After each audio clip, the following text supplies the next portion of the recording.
হজ শেষে হাজি উপাধি ব্যবহার বা প্রচার করা এটা কি রিয়া বা অহংকারের মধ্যে পড়ে?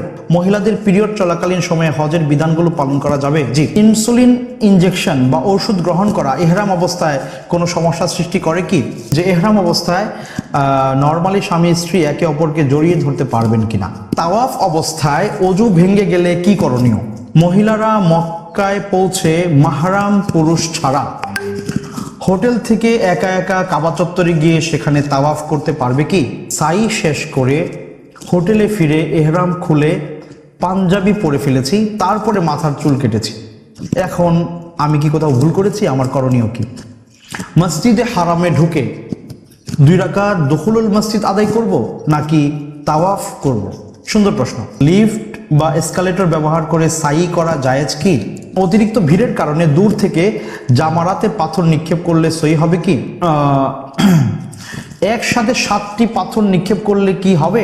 অন্য কাউকে দিয়ে রামি করানো যাবে কি? অসুস্থ বৃদ্ধদের জন্য বিধান কি? যে মিকাত অতিক্রম করে ইহরাম না বাঁধলে কি হুকুম? ফ্লাইট শিডিউলের কারণে তাওয়াফে ওয়াদা বাদ পড়ে গেলে করণীয় কি? আমার হজের পুরো টাকাটা আমাকে একজন দিয়েছে, অর্থাৎ ওই টাকার মালিক আমাকে বানিয়ে দিয়েছে, এখন আমি কি ওই টাকা দিয়ে হজ করতে পারবো? সংক্রমিত থাকলে মেয়েদের কি মাস্ক পরে তাওয়াফ করা যাবে? 11-12 জিলহজ এই 2 দিন কি মিনাতে অবস্থান করতে হবে না মক্কা চলে আসতে হবে? সুন্দর। হজে নামাজ পড়ার ক্ষেত্রে মহিলাদের জন্য জামাতে অংশগ্রহণ করা কতটা জরুরি? ইহরাম অবস্থায় গায়ে মশা বসলে মারা যাবে? আমরা জানি আরাফার ময়দানে সবচেয়ে বেশি ক্ষমা করে দেওয়া হয়, ওই দিন শয়তান সবচেয়ে বেশি কষ্ট পায়। এক্ষেত্রে আল্লাহ তাআলা যে দিনের বেলায়ও প্রথম আকাশে নেমে আসেন, এই বিষয়ে শাইখ যদি একটু বিস্তারিত বলতেন। মহিলারা কি তালবিয়া উচ্চস্বরে পড়তে পারবেন? আমি যদি বাসা থেকে এহরামের কাপড়, নর্মালি এহরামের কাপড় পরিধান করে বের হই, আরও 7-8 ঘন্টা পরে মিকাত অতিক্রম করার পূর্বে নিয়ত করি, তাহলে শুদ্ধ হবে কি? শেখ, আমরা জানি তাওয়াফ করার সময় ডান সাইড খোলা রাখতে হয় হাতের, সেক্ষেত্রে 3 সার্কেল খোলা রাখতে হবে নাকি পুরো 7 সার্কেল? শুনেছি এহরাম অবস্থায় সুগন্ধি ব্যবহার করা বৈধ না, আমি কি রোদে সানস্ক্রিন ব্যবহার করতে পারবো কিনা? সুন্দর প্রশ্ন। রাসূল করিম সাল্লাল্লাহু আলাইহি ওয়াসাল্লাম ইহরাম অবস্থায় যে সকল কাজ নিষেধ করেছেন করা যাবে না, তার মধ্যে একটা হচ্ছে যে আত-তাতায়্যুব বা সুগন্ধি ব্যবহার করা। সুগন্ধি কোনো অবস্থাতেই ইহরাম অবস্থায় ব্যবহার করা যাবে না, এটি মিন মাহযুরাতিল ইহরাম, ইহরাম অবস্থায় নিষিদ্ধ কাজ। কেউ যদি ইন্টেনশনালি সুগন্ধি ব্যবহার করেন তাহলে তার উপরে পেনাল্টি চলে আসবে। আচ্ছা, এখন সানস্ক্রিন একটি গুরুত্বপূর্ণ জিনিস। হজের সময়ে বা উমরাতে রোদের কারণে অনেকে কষ্ট পাচ্ছেন, এই অবস্থায় তিনি সেটি ব্যবহার করতে পারবেন কি না? এই সানস্ক্রিনের মাসআলাটা হলো এই যে, যদি সেটা ফ্র্যাগনেন্স থাকে, এতে সুগন্ধ থাকে, শরীরে লাগানোর পরে শরীর থেকে সুগন্ধি বের হয়, তাহলে আমরা বলবো যে এটা তাতায়্যুবের অধীনে পড়বে, সুগন্ধি ব্যবহারের অধীনে পড়বে। এই অবস্থায় কোনোভাবেই তিনি সানস্ক্রিন ব্যবহার করতে পারবেন না যেটার মধ্যে সুগন্ধি রয়েছে। তবে এমন সানস্ক্রিন যেটাতে সুগন্ধি নাই, তেলের মতো, ক্রিমের মতো, সুগন্ধি নাই, আলাদা সুগন্ধি ছড়াচ্ছে না, হ্যাঁ, এরকম সানস্ক্রিন যদি কেউ ব্যবহার করতে চান, এতে করে তার উমরা বা ইহরামের কোনো ক্ষতি হবে না, এই শর্তে যে এটা কোনো অবস্থাতেই আপনার সুগন্ধযুক্ত হতে পারবে না। আশা করি আপনি আপনার প্রশ্নটা পেয়েছেন। সম্মানিত দিনী ভাই বোনেরা যারা আমাদেরকে দেখছেন, আপনাদেরকে আবারও ধন্যবাদ জানাচ্ছি। হাসানা ফাউন্ডেশন কর্তৃক আয়োজিত আমাদের আজকের হজ হেল্প ডেস্ক 2026-এর আপনারা মন খুলে আপনাদের প্রশ্নগুলো পাঠান, আমরা ইনশাল্লাহ আপনাদের প্রশ্নগুলো উত্তর দেওয়ার চেষ্টা করব। ওমা তৌফিক ইল্লা বিল্লাহ। আমি আরেকটি প্রশ্নে চলে যাচ্ছি। আমাদের আরেকজন দিনী ভাই প্রশ্ন করেছেন, মসজিদে হারামে ঢুকে 2 রাকাত দুখুলুল মসজিদ আদায় করব নাকি তাওয়াফ করব? সুন্দর প্রশ্ন। রাসূল করিম সাল্লাল্লাহু আলাইহি ওয়াসাল্লামের একটি কমন হাদিস রয়েছে, ইযা দাখালা আহাদুকুমুল মসজিদা ফালা ইয়াজলিস হাত্তা ইউসাল্লি রাকাতাইন। তোমাদের কেউ যখন মসজিদে প্রবেশ করবে তখন 2 রাকাত সালাত আদায় না করে কেউ বসবে না। এই অ্যানাউন্সমেন্ট সকল মসজিদের জন্য প্রযোজ্য। তবে এখানে একটা ব্যাপার আছে, আপনি যদি মসজিদুল হারামে প্রবেশ করেন এবং সেখানে বসে ইবাদত বন্দেগী করতে চান, সলাতের জন্য অপেক্ষা করতে চান, তাওয়াফ করার ইন্টেনশন আপনার নাই, আপনি হয়তো সলাত আদায় করবেন বা তিলাওয়াত করবেন, অবস্থান করবেন, এরকম চিন্তা থাকলে অবশ্যই আপনি 2 রাকাত সলাত আদায় করে তারপরে মসজিদুল হারামে আপনি বসে আপনার তিলাওয়াত, জিকির আজকার করতে পারেন। কিন্তু আপনি যদি তাওয়াফের ইন্টেনশন নিয়ে যান, হয়তো আপনি উমরা করবেন, তাওয়াফ করতে হবে শুরুতে, অথবা নফল তাওয়াফ করবেন, এই ইন্টেনশন নিয়ে যদি আপনি মসজিদুল হারামে প্রবেশ করেন, তাহলে মুহাম্মদুর রাসূলুল্লাহ সাল্লাল্লাহু আলাইহি ওয়াসাল্লামের জীবনে আমরা দেখেছি আল্লাহ রাসূল সাল্লাল্লাহু আলাইহি ওয়াসাল্লাম যখন তাওয়াফের জন্য মসজিদুল হারামে প্রবেশ করেছেন, তিনি কিন্তু দুখুলুল মসজিদ 2 রাকাত আদায় করেন নাই, কারণ তিনি বসেন নাই, তো তিনি তো দাঁড়িয়ে আছেন। সো যদি আপনি বসার দরকার হয়, সেক্ষেত্রে 2 রাকাত পরে আপনি বসবেন। কিন্তু যদি আপনি তাওয়াফের ইন্টেনশন রাখেন, তাহলে 2 রাকাত আদায় না করে আপনি তাওয়াফ দিয়ে মসজিদুল হারামের কাজ শুরু করবেন। এরপরে তাওয়াফ শেষ করে আপনি 2 রাকাত সালাত আদায় করবেন। আশা করি আপনি আপনার উত্তর পেয়েছেন বিইذنিল্লাহি তাআলা। সম্মানিত দর্শক শ্রোতা, আমরা আরও একটি প্রশ্ন নিচ্ছি। এবার প্রশ্ন করেছেন একজন দিনী বোন। তিনি জানতে চেয়েছেন, আমরা শুনেছি যে মহিলারা মাহরাম পুরুষ ছাড়া হজ বা উমরা করতে পারেন না, কিন্তু বর্তমানে বহু নারীদেরকে দেখা যায় তারা মহিলাদের গ্রুপে একসাথ হয়ে তারা হজ বা উমরায় যান। এই কাজটি ওনাদের জন্য বৈধ কিনা, ওনাদের হজ কবুল হবে কিনা? সুন্দর প্রশ্ন করেছেন সম্মানিত বোন, আপনাকে অসংখ্য ধন্যবাদ। রাসূল করিম সাল্লাল্লাহু আলাইহি ওয়াসাল্লামের একটি সতর্ক বাণী এই জায়গায় প্রযোজ্য। রাসূল করিম সাল্লাল্লাহু আলাইহি ওয়াসাল্লাম বলেছেন, লা তুসাফিরিল মারআহ মাসিরাতা ইয়াউমিন ওয়া লাইলাহ ইল্লা ওয়া মাআহা যু মাহরামিন। একজন নারী, মুসলিম নারী, মুমিনা নারী, তিনি একদিন এক রাতের দূরত্ব অর্থাৎ সফরের দূরত্ব অতিক্রম করবেন না তার সাথে মাহরাম কোনো পুরুষ ছাড়া। হজের জন্য তার সাথে মাহরাম পুরুষ থাকতেই হবে মক্কায়, এটা হজের আবশ্যকতার মধ্যে নাই, কিন্তু সফরের আবশ্যকতার মধ্যে আছে। যেমন ধরেন মক্কাবাসী কোনো একজন নারী, তিনি যদি হজ করতে চান মাহরাম পুরুষ ছাড়া, তার হজ হবে, সেটার জন্য মাহরাম পুরুষের দরকার নাই, কারণ তিনি এমন দূরত্বে সফরে যাচ্ছেন না যেটা সফরের দূরত্ব। কিন্তু আপনি যেহেতু বাংলাদেশ থেকে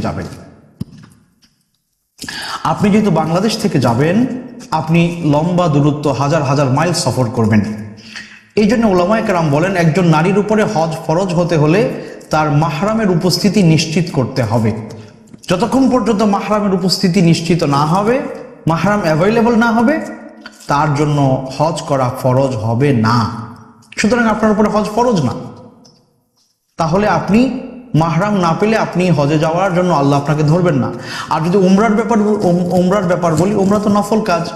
তো একটি নফল কাজ আদায় করার জন্য শরীয়তে নিষিদ্ধ যে কাজ, যে আপনি সফর করতে পারবেন না মাহরাম পুরুষ ছাড়া, এটা একটা গুনাহের কাজ, কবিরা গুনাহ। আপনি একটা নফল কাজ করতে যাবেন কবিরা গুনাহ করে, এটা আপনার কাছে কাঙ্ক্ষিত না, শরিয়া এটা আপনাকে বলে না।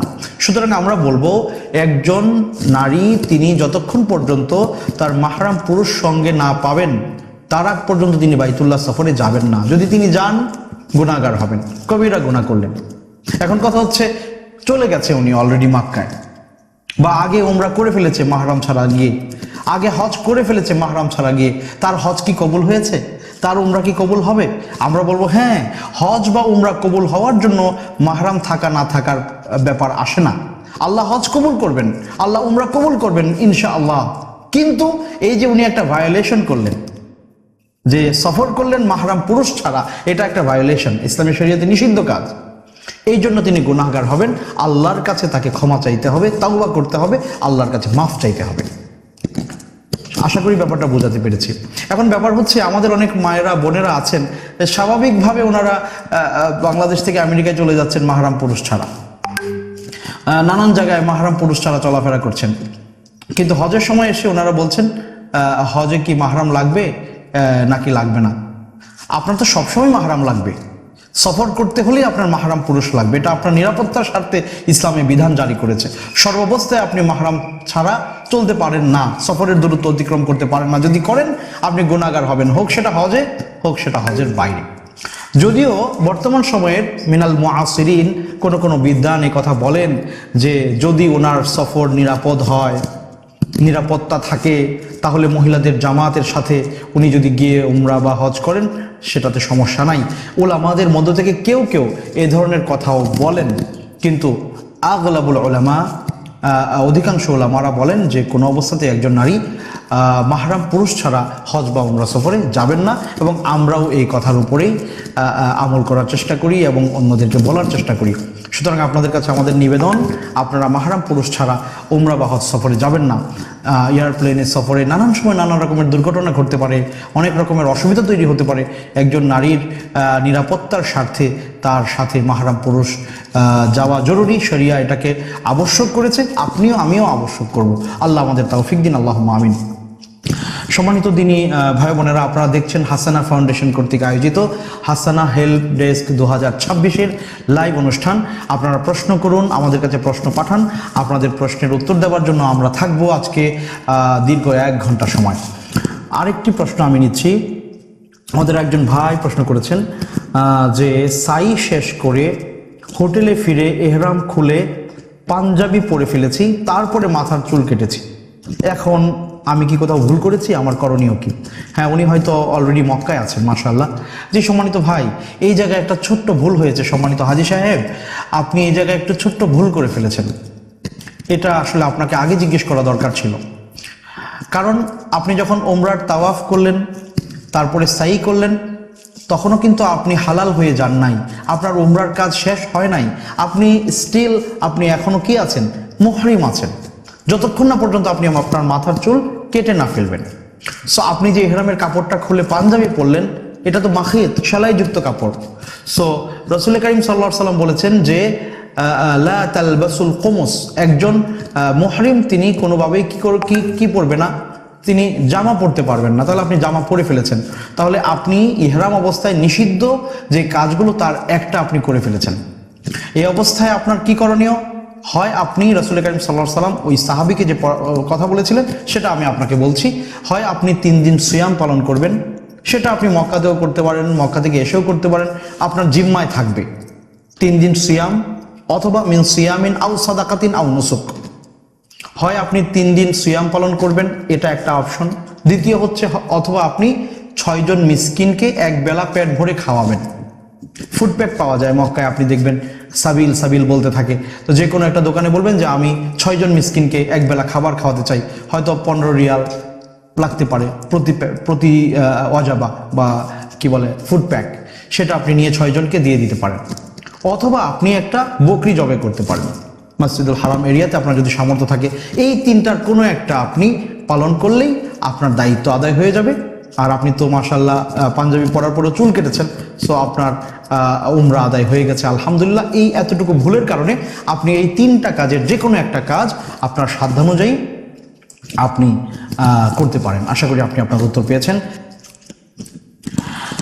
আরেকজন প্রশ্ন করেছেন, আরেকজন দিনী বোন, তিনিও সৌদি আরবে আছেন। তিনি আমাদেরকে প্রশ্ন পাঠিয়েছেন আমাদের কাছে যে মহিলারা মক্কায় পৌঁছে মাহরাম পুরুষ ছাড়া হোটেল থেকে একা একা কাবা চত্বরে গিয়ে সেখানে তাওয়াফ করতে পারবে কি? চমৎকার প্রশ্ন করেছেন, মাশাআল্লাহ তাবারাকার রহমান, অনেক সুন্দর প্রশ্ন করেছেন। সম্মানিত বোন, দেখুন আমরা একটু আগেও একটা কথা আপনাদেরকে বলেছি যে রাসূল করিম সাল্লাল্লাহু আলাইহি ওয়াসাল্লাম বলেছেন লা তুসাফিরিল মারআ মাসিরাতা ইয়াউমিন ওয়া লাইলা ইল্লা ওয়া মাআহা যু মাহরামিন। কোনো একজন নারী যিনি মুমিনা, তিনি একদিন এক রাতের দূরত্ব অতিক্রম করবেন না তার সাথে মাহরাম পুরুষ ছাড়া। তো এটা সফর যদি আপনি করেন, তাহলে যেমন মক্কা থেকে যদি আপনি মদিনায় যেতে চান, অবশ্যই মাহরাম পুরুষ আপনার সাথে থাকা লাগবে। কিন্তু আপনার হোটেল থেকে মসজিদুল হারামের দূরত্ব হয়তো 1 কিলোমিটার বা হাফ কিলোমিটার, সো এতটুকু দূরত্বের জন্য আপনার সাথে মাহরাম পুরুষ থাকা আবশ্যক না। তবে উত্তম। উত্তম কেন? উত্তম বহু কারণে। আপনি হয়তো রাস্তা ভুল করে ফেলতে পারেন, আপনার কষ্ট হতে পারে, যে কোনো কিছু প্রয়োজন হতে পারে। আর স্পেশালি ইন মাতাফ, তাওয়াফের যে জায়গাটা, সেখানে অনেক বেশি ধাক্কাধাক্কি হয়, অনেক মানুষের ভিড় থাকে। সো আপনার সাথে একজন মাহরাম পুরুষ থাকলে ভালো। এটা আপনার জন্য নিরাপত্তার চাদর। এই নিরাপত্তার চাদর আপনি আপনার সাথে রাখবেন, এটা আপনার কাছে আমাদের নিবেদন। আর যদি সেই সুযোগ না থাকে, তাহলে আপনার জন্য বৈধ, জায়েজ যে আপনি একা একা হাফ কিলোমিটার, 500 মিটার, 700 মিটার জায়গা একা একা হেঁটে আপনি মসজিদুল হারামে যাবেন এবং সেখানে একা একা আপনি তাওয়াফ করতে পারেন। এতে শরিয়াতে কোনো বাধা নিষেধ আপনার জন্য নাই, যেহেতু আপনি সফরের দূরত্ব অতিক্রম করছেন না। সম্মানিত বোন, আশা করি আপনি আপনার উত্তর পেয়েছেন। আমরা পরের প্রশ্নে চলে যাচ্ছি। আরেকজন ভাই প্রশ্ন করেছেন যে লিফট বা এসকালেটর ব্যবহার করে সাই করা জায়েজ কি? আচ্ছা, সুন্দর প্রশ্ন। বর্তমান সময়ে হাজিদের সুবিধার্থে সাইয়ের যে জায়গাটা, এটা শুধু নিচেই না, বরং এটা উপরে first floor, second floor, third floor, roof, ওখানেও সাই করার ব্যবস্থা রেখেছে ওনারা। এবং হুইল চেয়ারে সাই করার ব্যবস্থা আছে, গলফ কার্টসে সাই করার ব্যবস্থা আছে, সকল রকমের ব্যবস্থাপনা ওনারা রেখেছেন। রসুল করিম সাল্লাল্লাহু আলাইহি ওয়াসাল্লাম বাহনে চড়ে তিনি তাওয়াফ করেছেন। আল্লাহ রসুল সাল্লাল্লাহু আলাইহি ওয়াসাল্লাম উটের পিঠে চড়ে তিনি তাওয়াফ করেছেন। এটা আল্লাহ রসুল সাল্লাল্লাহু আলাইহি ওয়াসাল্লাম থেকে প্রাপ্ত, যদিও তিনি এমন কোনো শারীরিক অসুস্থতা ছিল না যে কারণে তিনি বাহনে বসেছেন। শারীরিক অসুস্থতার কারণে না, উনি শারীরিকভাবে সুস্থ ছিলেন, তারপরেও তিনি বাহনে চড়ে তাওয়াফ করেছেন। সুতরাং আমরা বলতে পারি এই ধরনের ব্যবস্থাপনা গ্রহণ করে আপনি তাওয়াফ করতে পারেন, হ্যাঁ, কোনো অসুবিধা নাই। আর এখন কথা হচ্ছে দুতলায় বা তিনতলায় করা যাবে কিনা, কোনো সমস্যা নাই। সাইর যেই জায়গাটা, আপনি তো সেই জায়গাতেই করছেন। সুতরাং মসজিদের দুতলায় নামাজ পড়লে যেমন আমাদের নামাজ হয়, সো সাইও first floor, second floor, third ফ্লোরে করলে আদায় হবে। এতে আশা করি যে আপনার সাইতে কোনো ক্ষতি হবে না বিইজনিল্লাহি তাআলা। আরেকজন ভাই প্রশ্ন করেছেন, অতিরিক্ত ভিড়ের কারণে দূর থেকে জামারাতে পাথর নিক্ষেপ করলে সহি হবে কি? বুঝতে পারছি। হ্যাঁ, জামারাতে পাথর নিক্ষেপের দিন ইয়াউমুন নাহার, কোরবানির দিন সকালে, এরপরে আপনার আইয়ামুত তাশরিক 11, 12, 13 এই দিনগুলোতে জামারাতে পাথর নিক্ষেপ করতে হয়। তো ভিড় এড়ানোর জন্য আমরা একটা পরামর্শ দিয়ে থাকি যে আপনারা 11 তারিখ, 12 তারিখ এবং 13 তারিখ, 11 তারিখ, 12 তারিখ, 13 একটু আপনি পরে যান, আসরের পরে যান। এই টাইমটাতে মানুষ হয়তো কিছু কম থাকতে পারে। তো যাই হোক, আপনি যদি এমন সময় গেলেন যেখানে আপনি ভিড় পাচ্ছেন, সেক্ষেত্রে আপনি দূর থেকে পারবেন কিনা? হ্যাঁ, দূর থেকে পারবেন, তবে আপনাকে নিশ্চিত হতে হবে আপনি যখন আল্লাহু আকবার বলে পাথরটা, কঙ্করটা আপনি থ্রো করছেন, এই কঙ্করটা অবশ্যই ওইখানে যে ওয়াল আছে সেই ওয়ালে লেগে ওই হাউজের ভেতরে পড়তে হবে। যদি আপনি নিশ্চিত হন যে হ্যাঁ আমার থ্রোটা ওইখান পর্যন্ত গিয়েছে এবং হাউজের ভেতরে আমার কঙ্করটা নিক্ষিপ্ত হয়েছে, আশা করি এর মাধ্যমে আপনার কি বলে দূর থেকেও জামারাতে পাথর নিক্ষেপের দায়িত্ব আদায় হবে বিইজনিল্লাহি তাআলা। সম্মানিত দিনী ভাই বোনেরা, আপনারা দেখছেন হাসানা ফাউন্ডেশন কর্তৃক আয়োজিত হাসানা হজ হেল্প ডেস্ক লাইভ অনুষ্ঠান। আপনাদের সকলকে আমন্ত্রণ জানাচ্ছি। দীর্ঘ 1 ঘন্টা ব্যাপী আমরা আপনাদের সাথে আছি, থাকবো আজকে ইনশাআল্লাহ। আপনারা আপনাদের প্রশ্নগুলো আমাদের কাছে আমাদের হোয়াটসঅ্যাপ নাম্বারে পাঠাতে পারেন, আমাদের কাছে মেইল করতে পারেন, আমাদের কমেন্ট বক্সে পাঠাতে পারেন। আপনাদের প্রশ্নগুলোর উত্তর দেওয়ার জন্য আমি প্রস্তুত রয়েছি আলহামদুলিল্লাহ। পরের প্রশ্নে যাচ্ছি। একজন প্রশ্ন করেছেন, তাওয়াফ অবস্থায় অজু ভেঙে গেলে কি করণীয়? পুনরায় শুরু করতে হবে নাকি যেখান থেকে শেষ হয়েছে সেখান থেকে? সুন্দর। জি, সম্মানিত ভাই, তাওয়াফ হচ্ছে এমন একটি ইবাদত যেটি সলাতের মতো। ইন্নামা তাওয়াফু মিসলা সলা ইল্লা উবিহা ফিহা আল কালাম আও উবিহা ফিহি আল কালাম। যে তাওয়াফ হচ্ছে এমন একটা আমল যেটা সলাতের মতোই, তবে তাওয়াফে কথা বলা বৈধ, সলাতে কথা বলা বৈধ না। এই কারণে তাওয়াফ অবস্থায় অজু থাকা ম্যান্ডেটরি, আপনাকে অবশ্যই অজু অবস্থায় তাওয়াফ করতে হবে।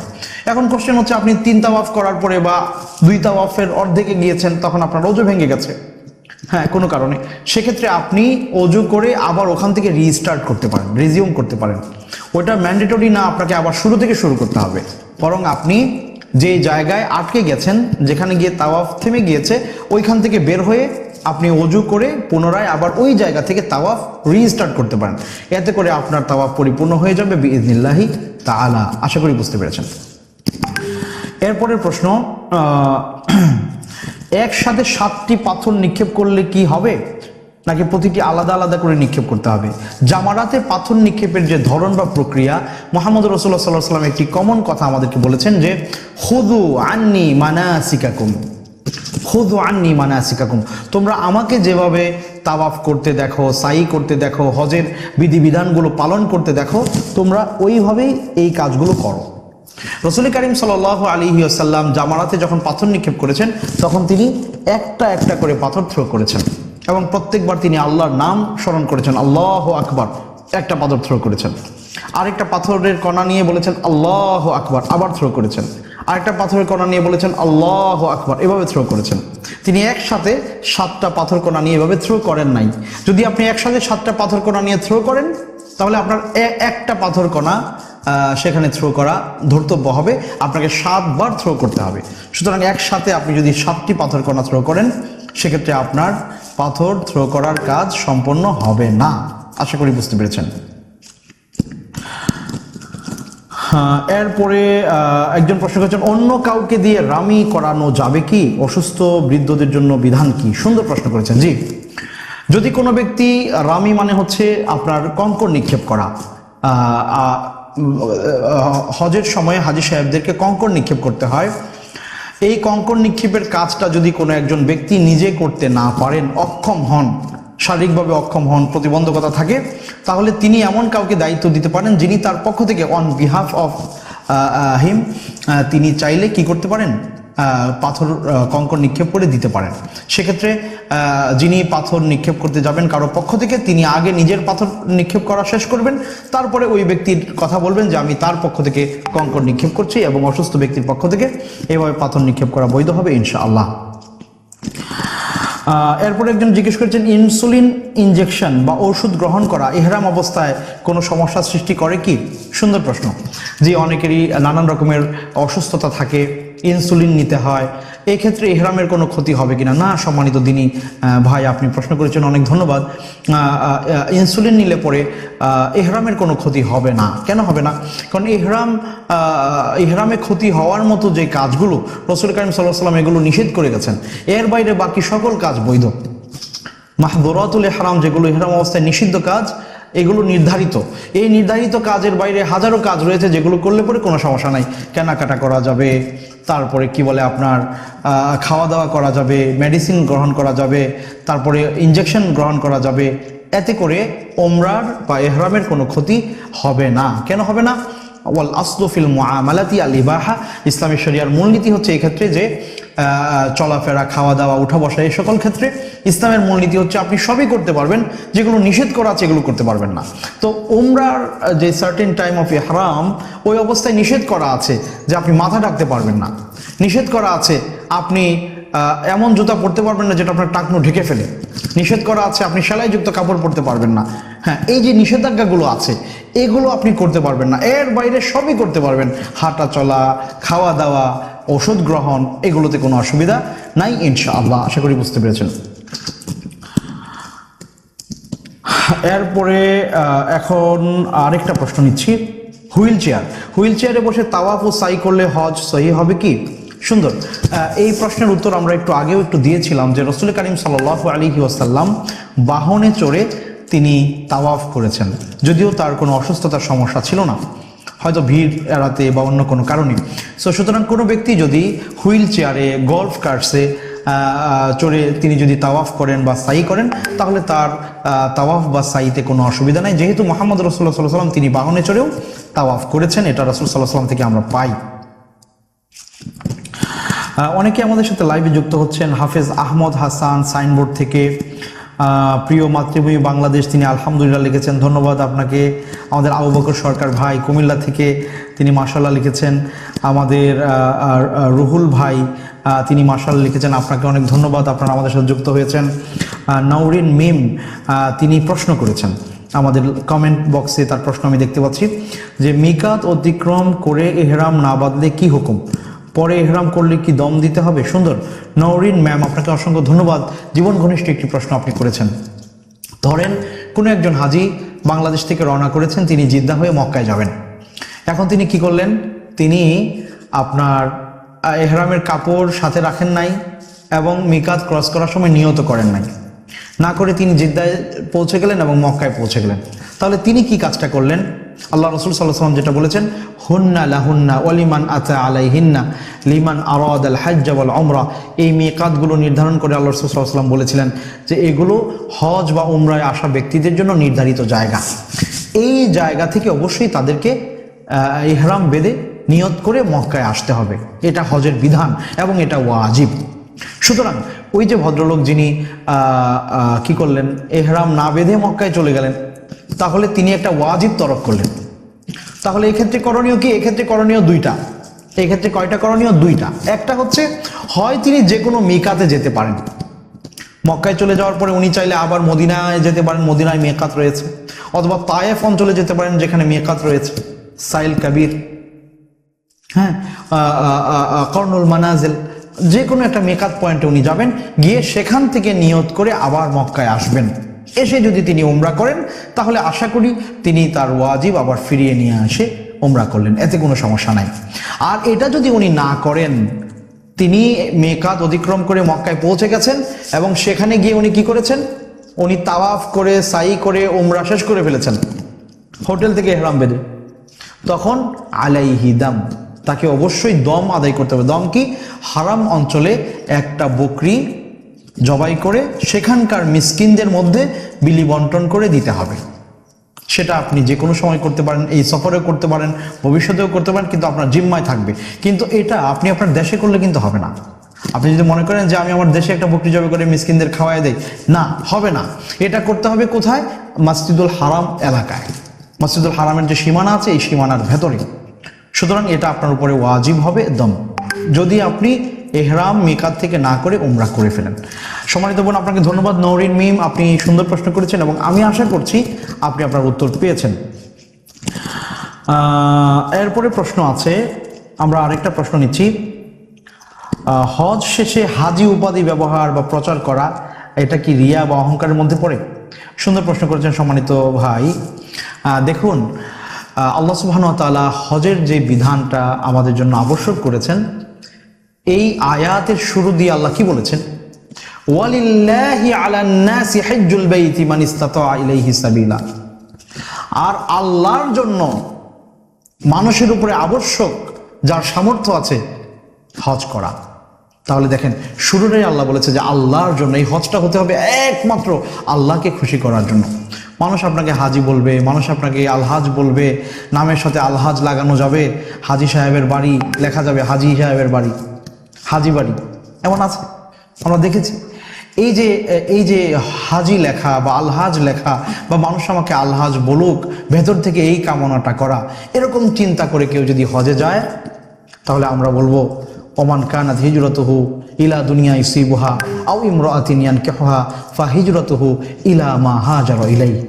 আল্লাহ রাসূল সাল্লাল্লাহু আলাইহি ওয়াসাল্লাম বলেছেন, কোনো ব্যক্তি যদি আল্লাহ রাসূলের সাহাবী হওয়া সত্ত্বেও তিনি মক্কা থেকে মদিনায় হিজরত করেন আর উদ্দেশ্য থাকে কোনো অন্য কিছু, কোনো নারীকে বিয়ে করা বা অন্য কোনো কিছু, তাহলে তার হিজরত আল্লাহর জন্য হবে না। সুতরাং আপনি যদি আল্লাহর জন্য হজ করতে আল্লাহ বলেছেন, সেটা যদি আপনি আল্লাহর জন্য না করে মানুষ আপনাকে হাজি বলবে এই চিন্তায় আপনি করেন, তাহলে এটা রিয়া, লৌকিকতা। এই হজ কোনোদিনও আল্লাহ সুবহানাহু ওয়া তাআলা কবুল করবেন না। আল্লাহ বলেছেন আনা বারিউম মিনাশ শিরক। আল্লাহ সুবহানাহু ওয়া তাআলার সাথে আপনি কাউকে শরীক করবেন, এটা থেকে আল্লাহ মুক্ত, এই শুরাকা থেকে আল্লাহ মুক্ত। তারাকতুহু ওয়া শিরকাহু, আল্লাহ সুবহানাহু ওয়া তাআলা যে ব্যক্তি আল্লাহর সাথে শরীক করবে কাউকে, তাকে পরিত্যাগ করবেন। এটা আল্লাহর কাছে কোনো রকমের মূল্য থাকবে না। কোরআনের আরেক আয়াতে আসছে ওয়া কদিমনা ইলা মা আমিলু মিন আমালিন ফাজআলনাহু হাবাআম মানসুরা। আল্লাহ বলবেন, আমি কিছু মানুষের আমল গ্রহণ করতে চাইবো, কিন্তু এগুলোকে আমি বিক্ষিপ্ত ধুলাকণায় পরিণত করে দিব। কেন? এগুলোতে রিয়া, লৌকিকতা, মানুষকে দেখানোর ব্যাপার ছিল। সুতরাং এত কষ্ট করে হজ করা যে কত কষ্ট আমি জানি। হজ করতে অনেক পরিশ্রম, টাকা পয়সার চেয়ে বড় ব্যাপার হচ্ছে শারীরিক পরিশ্রমটা অনেক বেশি। এত পরিশ্রম করে আমি একটা ইবাদত করব, এটা মানুষকে দেখানোর জন্য, মানুষ আমাকে ভালো বলবে এই জন্য। আহারে আফসোস, মিসকিন, এরা মিসকিন, আসলে এরা প্রকৃত মিসকিন। সুতরাং যারা এই চিন্তায় হজ করবে, তাদের হজ মানুষের জন্য হবে, আল্লাহর জন্য হবে না। সুতরাং এই জায়গা থেকে সরে আসতে হবে। হ্যাঁ, হজ করে আসছেন আল্লাহর জন্য, কিন্তু কেউ একজন আপনাকে দেখে বললো হাজি সাহেব কেমন আছেন, এটা বললে আপনার কাছে একটু ভালো লাগছে, এতে করে কোনো সমস্যা নাই। কিন্তু কেউ হাজি বলল না, এটার জন্য আপনার মনের ভেতরে খুব কষ্ট, তাইলে সমস্যা। মসজিদের সভাপতি সাহেব ধরেন আপনার হজ করে আসছে, এখন যিনি মুয়াজ্জিন আছেন উনি খুব হাজি সাহেব বলতেছে, আলহাজ সাহেব বলতেছে, কিন্তু ইমাম সাহেব একবারও হাজি সাহেব বলে সম্বোধন করেন নাই।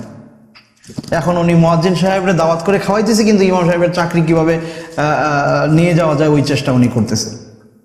এই রকমের যদি কোনো সভাপতি থাকেন, তাহলে ওনার হজ কিন্তু আল্লাহর জন্য হয় নাই, ওনার হজ হয়েছে আলহাজ শোনার জন্য। আলহাজ কেউ বলে না ওনার মন খারাপ, এরকম হলে কিন্তু এই হজ আল্লাহ সুবহানাহু ওয়া তাআলা কবুল করবেন না। সুতরাং কেউ আমাকে হাজি বলল, আলহাজ বলল, এটা শুনলে আমার কাছে ভালো লাগে, লাগতেই পারে, মানুষ আমাকে একটু ভালো বলতেছে, ভালো লাগবে। কিন্তু কেউ না বললে আমার মন খারাপ, আমি তার উপরে বিরূপ মানে বিরাগ হয়ে যাচ্ছি, এবং আমি প্রত্যাশা করছি মানুষ যেন এটা আমাকে বলে, আমি হজ করে আসছি, আমাকে কেন হাজি বলবে না। এই প্রত্যাশা যদি অন্তরে থাকে, তাহলে কোনো অবস্থাতেই এই হজ আল্লাহ সুবহানাহু ওয়া তাআলার জন্য হয় নাই। আর যেটা আপনি আল্লাহর জন্য করেন নাই, আল্লাহ কেন সেটা আপনাকে প্রতিদান দিতে যাবে, তাই না? এই জন্য আল্লাহর জন্য করার চেষ্টা আমরা করব, লৌকিকতা মুক্ত হয়ে। আল্লাহ তৌফিক দিন। মানুষ আমাকে হাজি বললো কি বললো না, ওইদিকে আমি ভ্রুক্ষেপ করব না ইনশাআল্লাহ। এরপরে আরেকজন প্রশ্ন করেছেন যে ফ্লাইট শিডিউলের কারণে তাওয়াফে ওয়াদা বাদ পড়ে গেলে করণীয় কি? সুন্দর কথা বলেছেন। আরো উলামারা বলেন যে তাওয়াফুল ওয়াদা মানে বিদায়ী তাওয়াফ, যেটা আপনার জন্য ওয়াজিব। আপনি যদি কোনো না কোনোভাবে এই আশঙ্কা থাকে যে আমি হয়তো আমার ফ্লাইট আগে হয়ে যাবে, আমি তাওয়াফুল ওয়াদা বা বিদায়ী তাওয়াফ করতে পারবো না, সেক্ষেত্রে আপনি যখন ফরজ তাওয়াফ করছেন, সেই ফরজ তাওয়াফের সাথে আপনার বিদায়ী তাওয়াফ আদায় হয়ে যাবে। এই মর্মে সৌদি আরবের উলামায়ে কেরাম মতামত দিয়ে থাকেন। মসজিদুল হারামে যে সকল মুফতিরা রয়েছেন, আপনি নিজেও সেখানে জিজ্ঞাসাবাদ করতে পারেন, তাদের কাছ থেকে জানতে পারেন। সেখানে বাংলা দুভাষীরা আছে মাশায়েখদের সাথে, আপনারা ওনাদের মুখ থেকে এই ধরনের উত্তর সেখানে শুনতে পাবেন। জাযাকুমুল্লাহ খাইরান। আমরা একটু কমেন্ট বক্সের দিকে যাচ্ছি আবারও। আমাদের কাছে অনেকে প্রশ্ন পাঠিয়েছেন। আরেকজন প্রশ্ন পাঠিয়েছেন, ওনার নাম ট্রান্সিয়েন্ট মুসাফির, আমি হয়তো সঠিকভাবে পড়তে পারছি না, সরি, মুসাফির লাস্ট নেম। উনি লিখেছেন আমার হজের পুরো টাকাটা আমাকে একজন দিয়েছে, অর্থাৎ ওই টাকার মালিক আমাকে বানিয়ে দিয়েছে, এখন আমি কি ওই টাকা দিয়ে হজ করতে পারবো? সুন্দর। জি, যিনি প্রশ্ন করেছেন মুসাফির, আপনাকে বলছি, জি, কোনো একজন ব্যক্তি যদি আপনাকে কোনো কিছু গিফট করে, হেবা করে, সেই হেবা করার পরে সেটার মালিকানা আপনার, পরিপূর্ণ মালিকানা আপনার। সুতরাং আপনি মালিক হয়ে যাওয়ার পরে সেই অর্থ দিয়ে যদি আপনি হজ সম্পন্ন করেন, এতে করে আপনার উপর অর্পিত হজের যে দায়িত্ব সেটা পরিপূর্ণভাবে আদায় হবে বিইজনিল্লাহি তাআলা। এতে কোনো সমস্যা আমরা দেখছি না ইনশাআল্লাহ। JH প্রত্যয়, আপনি প্রশ্ন করেছেন হজ শেষে হাজি উপাধি ব্যবহার বা প্রচার করা, আপনার উত্তর আমরা দিয়েছি, ধন্যবাদ আপনাকে। তারপরে প্রশ্ন করেছেন মোসাম্মদ বেবি আক্তার, আপনি কি প্রশ্ন করেছেন, সংক্রমিত থাকলে মেয়েদের কি মাস্ক পরে তাওয়াফ করা যাবে, বা আমি যদি আমার মুখমণ্ডল দেখতে না চাই সেটা কি করা যাবে? দেখাতে না চাই, বুঝতে পারছি। মোসাম্মদ বেবি আক্তার, আপনি খুব চমৎকার প্রশ্ন করেছেন, জীবন ঘনিষ্ঠ ব্যাপার। আমরা জানি যে আল্লাহ রাসূল সাল্লাল্লাহু আলাইহি ওয়াসাল্লাম বলেছেন লা তানতাকিবুল মুহরিমা, একজন মুহরিমা যিনি এহরাম অবস্থায় মক্কায় প্রবেশ করলেন, এহরাম শেষ করার আগ পর্যন্ত তিনি নেকাবে তার চেহারা ঢেকে রাখবেন না, এটা তার কাছে শরিয়ার দাবি। কিন্তু মা আয়েশা রাদিয়াল্লাহু তাআলা আনহা তিনি একটা বর্ণনায় বলেছেন যে যখন আমরা কুন্না মা রাসূলিল্লাহি সাল্লাল্লাহু আলাইহি ওয়াসাল্লাম মুহরিমাত, আমরা রাসূল সাল্লাল্লাহু আলাইহি ওয়াসাল্লামের সাথে ইহরাম অবস্থায় যাচ্ছিলাম অনেক মহিলারা।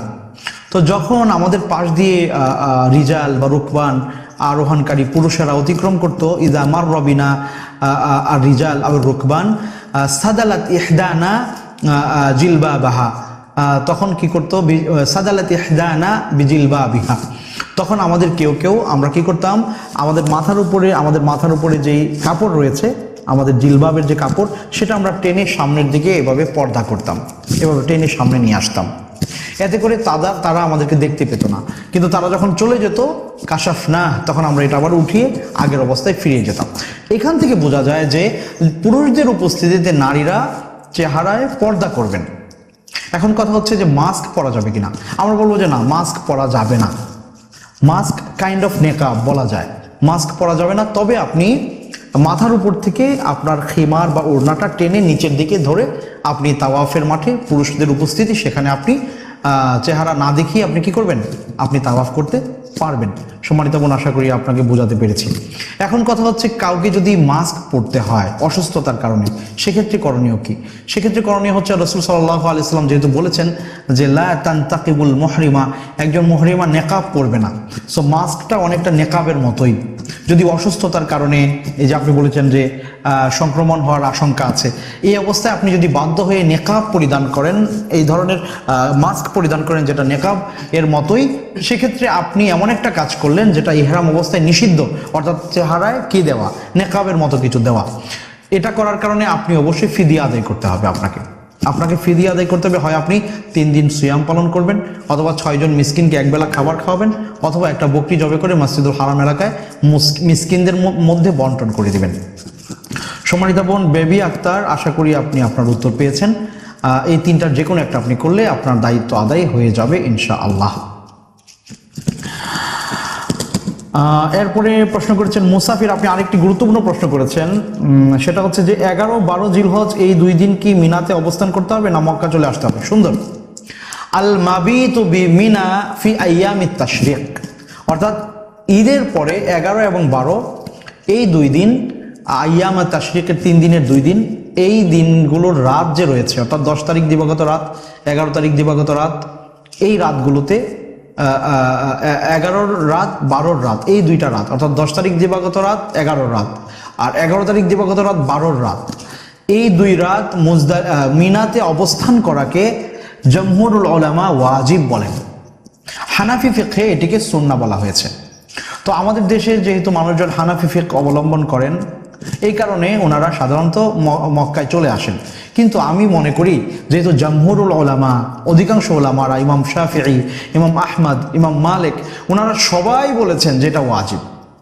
সুতরাং আপনি জীবনে একটাই হয়তো হজ করছেন, একটু কষ্ট হবে আপনার, তবে আপনি চেষ্টা করেন যতটা সম্ভব মিনায় রাত যাপন করার। রাতের বড় অংশটা আপনি মিনায় থাকার চেষ্টা করেন। হ্যাঁ, মক্কায় চলে আসলেন, একটু আপনি লেট করে যদি যেতে চান, 9টার দিকে রওনা করলেন, হেঁটে হেঁটে চলে গেলেন, সেটাও হতে পারে। কিন্তু একেবারেই রাতে সেখানে না থাকা, সুন্নাহ ভেবে, আমার মনে হয় এটা অসুন্দর। তবে হানাফি ফিকহে ওনারা সুন্নাহ মনে করেন, কিন্তু অধিকাংশ উলামারাই বলেন এটা ওয়াজিবের অন্তর্ভুক্ত। তো এই জন্য আমরা আপনাদের কাছে নিবেদন করব, চান্স থাকলে, সুযোগ থাকলে আপনি অবশ্যই ওই রাতটা মিনায় যাপন করবেন। আল্লাহ সুবহানাহু ওয়া তাআলা কোরআনেও বলেছেন, ফামান তাআজ্জালা ফি ইয়াওমাইনি ফালা ইসমা আলাইহি, কেউ যদি 2 দিন এখানে থেকে চলে যায় তার জন্য কোনো গুনাহ নাই। তার মানে 2 দিনের আগে যদি আপনি চলে যান, গুনাহ হওয়ার সম্ভাবনা আছে, এটা বোঝা যায়, তাই না? তো এই জন্যে আসলে আমরা মনে করি যে ওই রাতটা মিনায় যাপন করা, 11 এবং 12 রাত, এই 2টা রাত মিনায় যাপন করা উত্তম, এবং অনেক ওলামায়ে কেরাম এটাকে ওয়াজিব বলেছেন। আমরাও সেটা পালন করার চেষ্টা করব। সম্মানিত দিনী ভাই বোনেরা, আপনারা দেখছেন হাসানা ফাউন্ডেশন কর্তৃক আয়োজিত হাসানা হেল্প ডেস্ক 2026-এর আজকের প্রথম লাইভ, এবং এই প্রাণবন্ত লাইভে আপনাদের সবাইকে আবারও স্বাগত জানাচ্ছি যারা এখন যুক্ত হয়েছেন। আরও অনেক প্রশ্ন আপনারা করছেন, মাশাআল্লাহ। আসলে আমরা অভিভূত আপনাদের এত প্রশ্ন পেয়ে। আল্লাহ যেন তৌফিক দেন আমরা সকল প্রশ্নগুলোর উত্তর দিতে পারি। এরপরে আমাদের সাথে যুক্ত হয়েছেন আয়েশা সিদ্দিকা, উনি লিখেছেন, অনেক সুন্দর আয়োজন, হাসানা ফাউন্ডেশনকে আল্লাহ কবুল করুন, আল্লাহুম্মা আমিন। আপনাকেও ধন্যবাদ, আপনি সুন্দর কমেন্ট করেছেন, দোয়া করেছেন আমাদের জন্য, আল্লাহ আপনাকে বরকতময় করুন। এরপরে ফাতেমা তামান্না, আপনি প্রশ্ন করেছেন, হজে নামাজ পড়ার ক্ষেত্রে মহিলাদের জন্য জামাতে অংশগ্রহণ করা কতটা জরুরি? বোন ফাতেমা তামান্না, আপনাকে ধন্যবাদ, খুব গুরুত্বপূর্ণ একটি মাসআলা আপনি নিয়ে এসেছেন। আমাদের দেশের ওলামায়ে কেরাম, হানাফি ওলামায়ে কেরাম, ওনারা আমাদের মাথার তাজ, আমরা ওনাদেরকে মহব্বত করি, অনেক ভালোবাসি, ওনারা আমাদের আসাতিজ, আমাদের শিক্ষক। তবে সকল কথায় ওনাদের সাথে আমরা মাঝে মাঝে একমত হতে পারি না।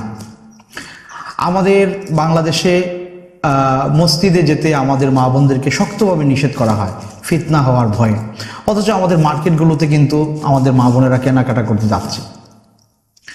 বাংলাদেশের জায়গায় জায়গায় আবাসিক মহিলা মাদ্রাসা তৈরি হচ্ছে, সেখানে পুরুষ মুহতামিমরা ওই মাদ্রাসাগুলো চালাচ্ছেন, এবং সেখানে এরকম ঘটনা ঘটতেছে যেটা আমাদের মাথা ঘুরে যাচ্ছে শুনে। নাউযুবিল্লাহি মিন যালিক।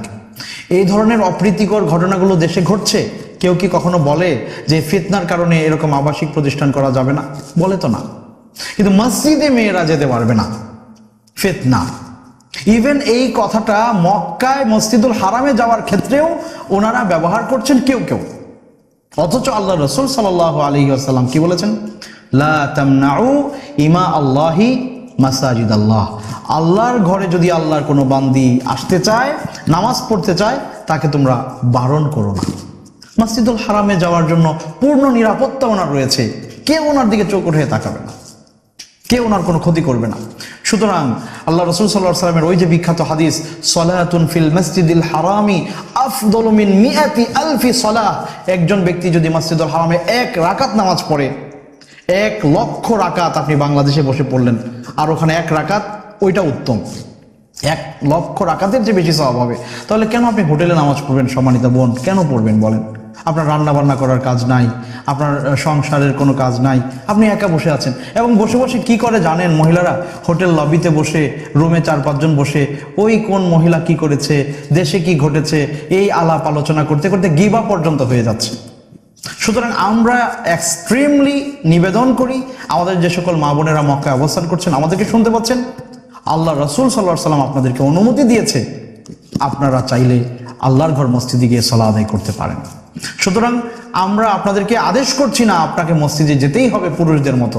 তবে আপনি যদি যেতে চান সম্মানিতা বোন, আল্লাহ রাসূল যেহেতু আপনাকে অনুমতি দিয়েছে, আমার আসাতিজা, আমার উস্তাদ, আমার শায়েখ মাশায়েখ, ওনারা শত আপনাদেরকে নিষেধ করলেও আমি নিবেদন করব, আল্লাহ রাসূল যেহেতু আপনাকে যেতে অনুমতি দিয়েছে, সম্মানিতা বোন আপনি যেতে পারেন, আপনি যেতে পারেন।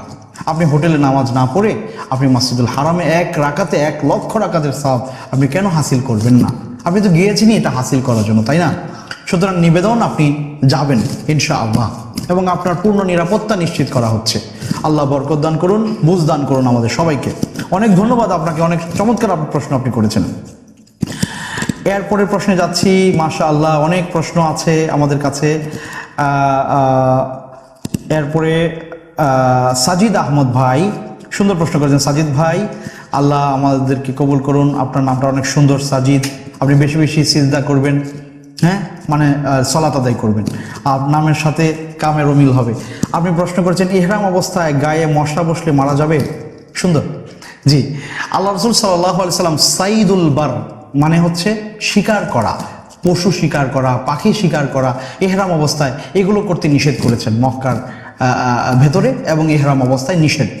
কিন্তু ক্ষতিকর পোকামাকড় যেটা আপনাকে কষ্ট দিচ্ছে, হ্যাঁ, এটা যদি কেউ মেরে ফেলে, এটার কারণে আপনাকে আল্লাহ জবাবদিহিতায় আনবেন না, এবং ইহরামের কোনো ক্ষতি আপনার হবে না ইনশাআল্লাহ। সুতরাং মশা যদি, মক্কায় সাধারণত মশা তেমন নাই, মাশাআল্লাহ, আমরা তো দীর্ঘদিন মক্কায়, তেমন মশা মনে হয় আপনি পাবেন না। তারপরেও যদি পান এমন কোনো ক্ষতিকর পোকামাকড় যেটা আপনাকে কষ্ট দিবে, আপনি সেটা মেরে ফেলতে পারেন, এটার কারণে আপনার ইহরামের উমরার কোনো ক্ষতি হবে না ইনশাআল্লাহ। এরপরে প্রশ্ন করেছেন আমাদের আরেকজন বোন, একজন ভাইয়ের প্রশ্ন নিয়ে আগে।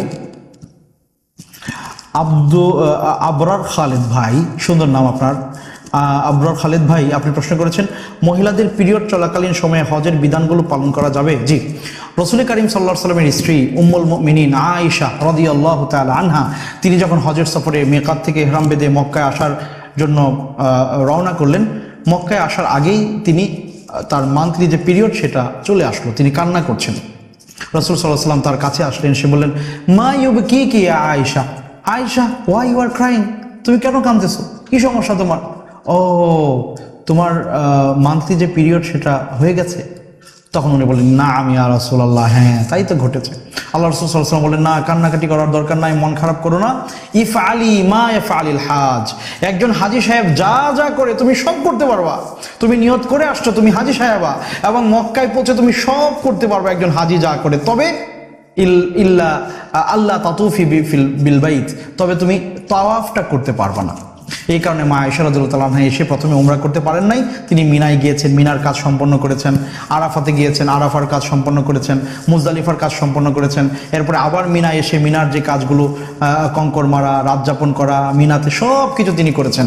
এরপরে পবিত্র হওয়ার পরে তিনি তার ফরজ তাওয়াফ আদায় করেছেন। সুতরাং আপনি যে প্রশ্ন করেছেন আবরার খালিদ ভাই, আপনি মা আয়েশা রাদিয়াল্লাহু তাআলা আনহার এই হাদিসকে সামনে রেখে আপনি যার পক্ষ থেকে প্রশ্নটা পাঠিয়েছেন তাকে জানাতে পারেন যে উনি সব কিছুই করবেন, শুধুমাত্র তাওয়াফ করবেন না যতক্ষণ না পর্যন্ত উনি পবিত্র হন। পবিত্র হলে গোসল করে তিনি তাওয়াফ সম্পন্ন করবেন, যেটি ওনার ফরজ তাওয়াফ। এরপরে আমাদের কাছে প্রশ্ন পাঠিয়েছেন ফারজানা তন্নি। আপনি জিজ্ঞেস করেছেন, আমরা জানি আরাফার ময়দানে সবচেয়ে বেশি ক্ষমা করে দেওয়া হয়, ওই দিন শয়তান সবচেয়ে বেশি কষ্ট পায়, এক্ষেত্রে আল্লাহ তাআলা যে দিনের বেলায়ও প্রথম আকাশে নেমে আসেন, এই বিষয়ে শাহেখ যদি একটু বিস্তারিত বলতেন। জি, সম্মানিত বোন ফারজানা তন্নি, মাশাআল্লাহ, আপনি অনেক পড়াশোনা করেন, বোঝা যায় আপনার প্রশ্ন থেকে। জি, হাদিসে এসছে আল্লাহ রাসূল সাল্লাল্লাহু আলাইহি ওয়াসাল্লাম বলেছেন, ইন্নাল্লাহা তাবারাকা ওয়া তাআলা ইয়ানজিলু ইলাস সামাঈদ দুনিয়া হিনা ইয়াবকা সুলুসুল লাইল, যখন রাতের 1/3 বাকি থাকে আল্লাহ সুবহানাহু ওয়া তাআলা দুনিয়ার আকাশে অবতরণ করেন এবং এসে বলেন, মাইয়াদউনি ফাআস্তাজিব লাহ, কে আছো আমাকে ডাকবে, তার ডাকে আমি সাড়া দিব, কে আমার কাছে রিজিক চাইবে তাকে আমি রিজিক দিব। এটা রাতের বেলায় হয়, রাতে। আচ্ছা, কিন্তু আল্লাহ সুবহানাহু ওয়া তাআলা কখনো দিনে দুনিয়ার আকাশে অবতরণ করেন না, তবে আরাফাতের দিনে ইন্নাল্লাহা লা ইয়াদনু একটা বর্ণনায় আসছে যে আল্লাহ কাছাকাছি আসেন, আরেকটা বর্ণনা আসছে ইয়ানজিলু ইলাস সামাই দুনিয়া, দুনিয়ার আকাশে নেমে আসেন। ওয়ায়ুবাহি বিহিমুল মালাইকা, আরাফার ময়দানে যে সকল হাজিরা অবস্থান করছেন তাদেরকে দেখিয়ে দেখিয়ে আল্লাহ ফেরেশতাদের কাছে তাদের নিয়ে গর্ববোধ করেন। এটা বিশুদ্ধ হাদিসে আসছে। এখন কথা হচ্ছে যে আল্লাহ কিভাবে নেমে আসেন আমরা জানি না, আমরা জানি না আল্লাহ কিভাবে নেমে আসেন। আল্লাহ যেভাবে নেমে আসা ওনার শানে যায় ওইভাবেই তিনি নেমে আসেন। আচ্ছা বলেন তো, মায়ের পেটে যেই বাচ্চাটা আছে সে তো মনে করে ওইটাই আমার দুনিয়া, তাই না? তো মায়ের পেট থেকে সে যে দুনিয়াতে আসবে, মায়ের পেটের তুলনায় এই আমাদের দুনিয়া কত বড়, কত হাজার লক্ষ কোটি মিলিয়ন ট্রিলিয়ন গুণ বড় বলেন? কল্পনা করতে পারবে ওই বাচ্চাটা পেটে থেকে? পারবে না। অনুরূপভাবে আমাদের মৃত্যুর পরের যে জগৎ, কবর, আখেরাত, আল্লাহকে দেখা, আল্লাহ সুবহানাহু ওয়া তাআলার ব্যাপার, এগুলো বর্তমান আমাদের যে লিমিটেড যে ব্রেন, এটাতে আসলে ক্যাপচার হবে না। আমি যদি এক জায়গা থেকে আরেক জায়গায় নামি তখন উপরে আর আমি থাকি না, আমি নিচে নেমে গেছি, উপরে আর নাই, তাই না? তো আল্লাহ সুবহানাহু ওয়া তাআলার নুজুল, আল্লাহর অবতরণ আমাদের মতো না। লাইসা কামিসলিহি শাই, আল্লাহর সাথে কাউকে সাদৃশ্যপূর্ণ করা যাবে না। আল্লাহ সুবহানাহু ওয়া তাআলা যেভাবে চান সেভাবে তিনি নামেন। আমরা বিশ্বাস করি হাদিসে আসছে তিনি অবতরণ করেন, কিভাবে আমরা জানি না, আমরা এতটুকুই বিশ্বাস করি। কিয়ামতের দিন বুঝবো, আল্লাহকে যখন দেখব তখন বুঝবো। এইভাবে বিশ্বাস আমাদেরকে করতে হবে। তবে আল্লাহ অবতরণ করেন হাদিসে এসছে, আমরা বিশ্বাস করি। এটাই হলো আমাদের আকীদা বা বিশ্বাস। অনেক অনেক ধন্যবাদ আপনাকে সম্মানিত বোন। আমাদের কাছে আরও অনেকে প্রশ্ন পাঠাচ্ছেন, মাশাআল্লাহ তাবারাকার রহমান। আমরা আপনাদের আরও প্রশ্ন নিচ্ছি। ফাতেমা তামান্না আপনি প্রশ্ন করেছেন, মহিলারা কি তালবিয়া উচ্চস্বরে পড়তে পারবেন? না সম্মানিত বোন, মহিলারা তালবিয়া আস্তে আস্তে পড়বেন, এমন আওয়াজে পড়বেন যাতে করে ওনার এই তালবিয়া অন্য কেউ শুনতে না পায়, উনি নিজে শুনতে পান। কিন্তু পুরুষেরা তারা সমস্বরে জোরে জোরে তালবিয়া পাঠ করবে। সুতরাং আপনি আস্তে আস্তে তালবিয়া পাঠ করবেন, আপনি সমস্বরে জোরে তালবিয়া পড়বেন না। এবং মসজিদুল হারামে যখন আপনি তাওয়াফ করবেন, তাওয়াফরত অবস্থায় আমরা অনেক গ্রুপকে দেখি তারা খুব জোরে জোরে দোয়া পাঠ করে, একজন পড়তে থাকে বাকিরা সাথে সাথে বলতে থাকে। তো এই যে সাথে সাথে বলতে থাকে, এই জায়গায় মহিলারাও জোরে জোরে বলতে থাকেন। আমরা বলি যে এটা সুন্নাহর খেলাফ। বরং আপনি আপনার ভাষায় অথবা আরবিতে অথবা আপনার ভাষায় সংযতভাবে আপনি শুনতে পাচ্ছেন এই শব্দে আপনি আপনার দোয়াগুলো, আপনার তালবিয়া আপনি পাঠ করবেন, আপনার দোয়াগুলো আপনি পড়বেন। কোনো অবস্থাতেই পুরুষদের কানে আপনার আওয়াজ চলে যাবে, এই জায়গায় আপনি সতর্ক থাকবেন কোনোভাবেই যেন আপনার আওয়াজ পর পুরুষের কানে চলে না যায়। সম্মানিত দিনী ভাই বোনেরা, আমরা আরও প্রশ্ন দিচ্ছি। আমাদের আকরাম খান ভাই যুক্ত হয়েছেন, তিনি আমাদেরকে দেখছেন। আবরার খালিদ ভাই, মুসাফির ভাই সহ অসংখ্য দিনী ভাই বোনেরা আমাদের সাথে যুক্ত হয়েছেন। আমরা আরেকটা প্রশ্ন নিচ্ছি। শেখ আবরার খালিদ ভাই প্রশ্ন করেছেন, শেখ আমি যদি বাসা থেকে নর্মালি এহরামের কাপড় পরিধান করে বের হই, বাসা থেকে, got the point, thank you. আমি যদি বাসা থেকে এহরামের কাপড়, নর্মালি এহরামের কাপড় পরিধান করে বের হই, আরও 7-8 ঘন্টা পরে মিকাত অতিক্রম করার পূর্বে নিয়ত করি, তাহলে শুদ্ধ হবে কি? জি, সুন্দর প্রশ্ন করেছেন সম্মানিত আবরার খালিদ ভাই। রসুল করিম সাল্লাল্লাহু আলাইহি ওয়াসাল্লাম কি করেছেন আপনি জানেন হয়তো, আমি আরেকটু আপনার সাথে শেয়ার করছি। আল্লাহ রসুল সাল্লাল্লাহু আলাইহি ওয়াসাল্লাম তিনি মদিনা থেকে বের হলেন সাহাবাদেরকে সাথে নিয়ে, প্রায় 15-16 কিলোমিটার দূরে যুল হুলাইফা নামক এলাকা, সেখানে তিনি গেলেন। সেখানে গিয়ে তিনি ইহরামের কাপড় পরলেন, তারপরে সেখানে তিনি নিয়ত করলেন। তিনি তো পারতেন মদিনা থেকে কাপড় পরে গিয়ে ওখানে নিয়ত করতে, তাই না? তেমনটা রাসূল সাল্লাল্লাহু আলাইহি ওয়াসাল্লাম করেন নাই। সুতরাং উত্তম হচ্ছে মিকাতের পয়েন্টের কাছাকাছি বা মিকাত পয়েন্টে পৌঁছে তারপর ইহরামের কাপড় পরিধান করা, এটা হচ্ছে উত্তম, সর্বোত্তম। এখন আপনি যদি মদিনা হয়ে মক্কায় উমরা সফরে যান তাহলে এটা আপনি খুব সহজে পারবেন, কিন্তু আপনি যদি এয়ারপ্লেনে বাংলাদেশ থেকে জিদ্দা হয়ে মক্কায় যান সেক্ষেত্রে মিকাতে তো থামার সুযোগ নাই। সেক্ষেত্রে করণীয় কি?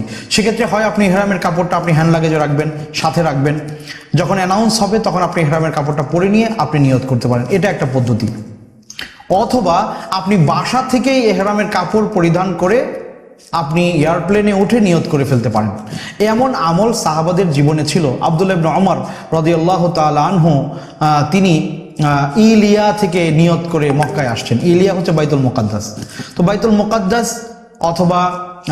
মুকাদ্দাস অথবা শাম, যেটাকে শাম বলা হয়, শাম অঞ্চল, বর্তমানের ফিলিস্তিন বা প্যালেস্টাইন, ওই অঞ্চলের মানুষদের মিকাত হচ্ছে জুহফা এলাকা। তো আব্দুল্লাহ ইবনে ওমর রাদিয়াল্লাহু তাআলা আনহু, ওনার ছেলে আব্দুল্লাহ বর্ণনা করছেন যে আব্বা ওখান থেকে ইহরাম বেঁধে এসে উমরা করেছে। তো উনি তো জুহফায় ইহরাম না বেঁধে আরো কয়েক হাজার কিলোমিটার আগে ইহরাম বেঁধে ফেলেছেন। তো এতে করে ওনার উমরা সম্পন্ন হয়েছে, সমস্যা নাই। তো এই জন্য আমরা বলবো উত্তম হচ্ছে মিকাত থেকেই ইহরাম পরে নিয়ত করে মক্কায় আসা।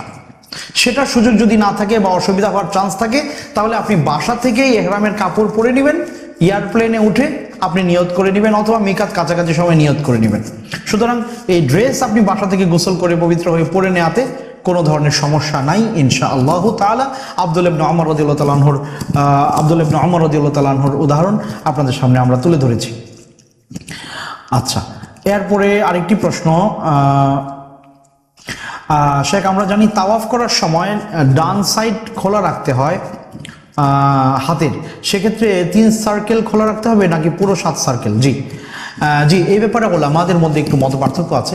তবে আপনি যদি 7 চক্করি আপনার ইত্তেবা যেটাকে বলা হয়, ডান কাঁধ খোলা রেখে ডান বগলের নিচ থেকে কাপড়টা বাম কাঁধের উপরে দিয়ে দেয়া, এটাকে ইত্তেবা বলা হয়। রাসূল সাল্লাল্লাহু আলাইহি ওয়াসাল্লাম এমনটা করেছেন।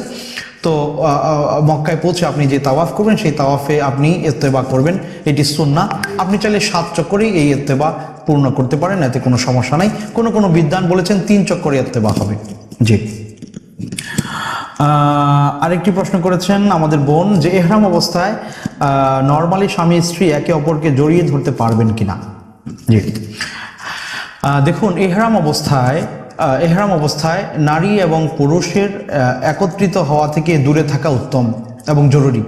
কারণ স্ত্রী মিলন ওই অবস্থায় এমন আপনার উমরাকে নষ্ট করে দিবে। তো সাধারণত যেটা হয়ে থাকে যে মানুষ যখন সফরে থাকে তখন অনেক সময় মানুষের জৈবিক তাড়না বেড়ে যায়।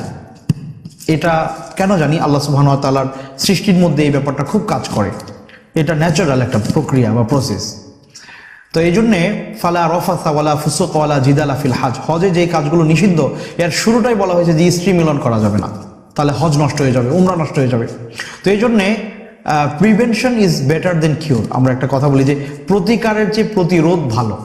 মানে এটার মানে হলো একজনের ধরেন অসুখ হয়েছে, এখন তাকে ওষুধ খেতে হবে।